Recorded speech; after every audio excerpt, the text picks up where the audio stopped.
আসসালামু আলাইকুম সুপ্রিয় দর্শক, যারা এখনো জাতীয় পরিচয়পত্র বা এনআইডি কার্ড তৈরি করেননি বা ভোটার তালিকায় নাম অন্তর্ভুক্ত করতে পারেননি, তাদের জন্য নতুন নির্দেশনা দেওয়া হয়েছে নির্বাচন কমিশন সিএসসির পক্ষ থেকে। নতুন ভোটার হতে পারবেন 31 ডিসেম্বর পর্যন্ত। যারা এখনো জাতীয় পরিচয়পত্র বা ভোটার হননি, তাদের জন্য আগামী 31 ডিসেম্বর পর্যন্ত নতুন ভোটার আইডি কার্ড তৈরি করতে পারবেন বা ভোটার হতে পারবেন। নিজ উপজেলা বা থানা নির্বাচন অফিসে গিয়ে সরাসরি আপনি অতি দ্রুত ভোটার আইডি কার্ড তৈরি করে নিতে পারবেন। সেজন্য নির্বাচন কমিশন সিএসসির পক্ষ থেকে নতুন নির্দেশনা দেওয়া হয়েছে। দেখতে পাচ্ছেন নতুন ভোটার হওয়ার জন্য ইসির নির্দেশনা।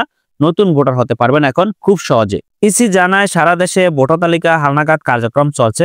যাদের জন্ম 1 জানুয়ারি 2007 বা তার পূর্বে এবং বিগত হালনাগাদে যারা বাদ পড়েছেন বা অন্য যে কোনো কারণে ভোটার তালিকায় নাম অন্তর্ভুক্ত করতে পারেননি, তারা আগামী মঙ্গলবার 31 ডিসেম্বরের মধ্যে সংশ্লিষ্ট উপজেলা বা থানা নির্বাচন অফিসে গিয়ে ভোটার হতে পারবেন।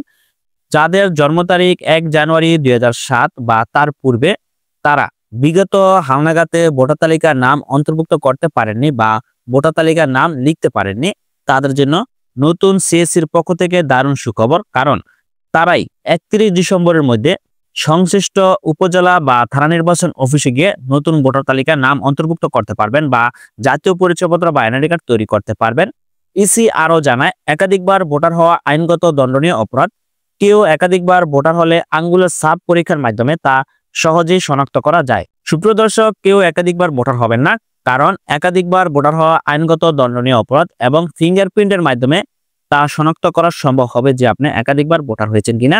তাই ইসির পক্ষ থেকে সকল নাগরিকদের দৃষ্টি আকর্ষণ করা হয়েছে যে কেউ ডাবল ভোটার হবেন না। যারা এখনো জাতীয় পরিচয়পত্র বা ভোটার হতে পারেননি, তারা আগামী 31 ডিসেম্বরের মধ্যে নিজ উপজেলা বা থানা নির্বাচন অফিসে গিয়ে সরাসরি ভোটার হতে পারবেন। সুপ্রিয় দর্শক, নতুন ভোটার হতে কি কাগজপত্র প্রয়োজন হবে তা নিয়ে আমার চ্যানেলে ভিডিও আপলোড করা আছে, সেই ভিডিওটি আপনারা দেখে নেবেন।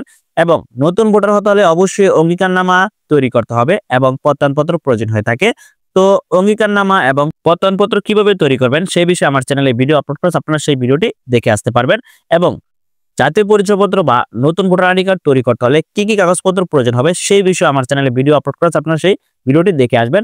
সুপ্রিয় দর্শক, আপনারা সকলে অবগত আছেন যে আগামী 2 জানুয়ারি 2025 খ্রিস্টাব্দে নতুন ভোটার তালিকার নাম প্রকাশ করা হবে। তাই এর পূর্বে 31 ডিসেম্বরের মধ্যে যারা নতুন ভোটার হবেন তাদের অবশ্যই ভোটার তালিকার নাম অন্তর্ভুক্ত করা হবে। তাই ইসির পক্ষ থেকে সকল নাগরিকদের দৃষ্টি আকর্ষণ করা হয়েছে, যারা বিগত হালনাগাদে ভোটার তালিকার নাম অন্তর্ভুক্ত করতে পারেননি, তারা আগামী 31 ডিসেম্বরের মধ্যে যার যার নিজ উপজেলা বা থানা নির্বাচন অফিসে গিয়ে ভোটার তালিকার নাম অন্তর্ভুক্ত করতে পারবেন।